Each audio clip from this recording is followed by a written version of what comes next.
Bonjour, Paris. G'day everyone, Anne from Paris. I just want to note something on this video. In the background there's the riot squad because there is a protest going on in the street, and actually you should see these are the riot squad. They're beautiful.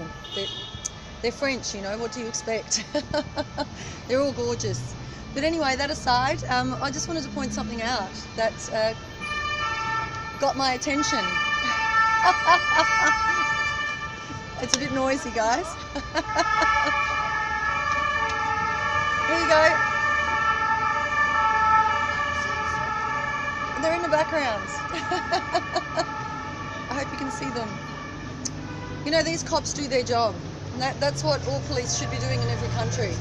So I respect them, you know. I was talking to one this morning, and he was actually from the riot squad in the corner with this big machine gun in his hand.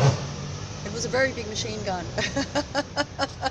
And, you know, I just said to him, he didn't speak very good English and I don't speak very good French, but he didn't need to say anything. He was absolutely beautiful. And, you know, they're in uniform, so I'm trying to be polite. Anyway, and I said to him, look, you guys do a really good job here, you know. And he's like, thanks. Really well mannered. You know, these men are raised well, I think. Anyhow, I wanted to point out a conversation I had this morning with somebody, a French boy. He's about 23 years old, and much to my disappointment, he did not know the story of Joan of Arc. You know, I didn't know what to say to him. I was speechless and dumbfounded, and I felt like I had to give him an entire education lesson, you know, with regarding his history. I mean, how can you not know the story of Joan of Arc? It's one of the best stories told in history, you know. It's because of her that the French have got their land in their control. She took it back from the English. I mean, you know, it's a great story, and I was telling him about it, and you know, he didn't know. He said, he said to me, wasn't she an English woman? And I was like, geez, don't tell that to the French, you know, it's an insult. She was French. I'm proud of her, and I'm not even French. I wish I was, but I'm not. She was French. I said, no way. I said, the English aren't capable of what she did. And anyway, he's going to watch the movie, and, you know, he had an entire different idea about the story of Joan of Arc. And I've seen the story, and I've read the history of her, and I studied it because I was using it to try and get into university. And I particularly chose that story because it's also one of my favourites in history. I actually love it more than the Maltese War, World War II, you know. They're my two favourite stories, actually, but Joan of Arc, she tops the charts. There was nothing like her. There was nobody like her, and there never will be, you know. So anyway, I was telling him the story, and I said, you're French, and you don't know about Joan of Arc? And he said, no, you know, he said, you know, wasn't she hearing voices? And I said, look, I said, you know, the Virgin Mary appeared to Saint Bernadette in Lourdes. I said, this is almost Holy Grail that you're standing on, you know. God loves France. I mean, what more do you have to say, you know? And at that point in time, he was working through Joan of Arc, and that's why you guys have got your country, because of her. So, you know, vive la France. That's one of my favourite stories in history of all time. And actually, I'm trying to publish a book, trying to make this deadline, I should say. I will publish the book, but I'm trying to make this deadline by December. You know, I might give it to a London publisher who I'm emailing at the moment. But the deadline was with a German publisher, and I don't know if I'm going to make it because I don't have a laptop.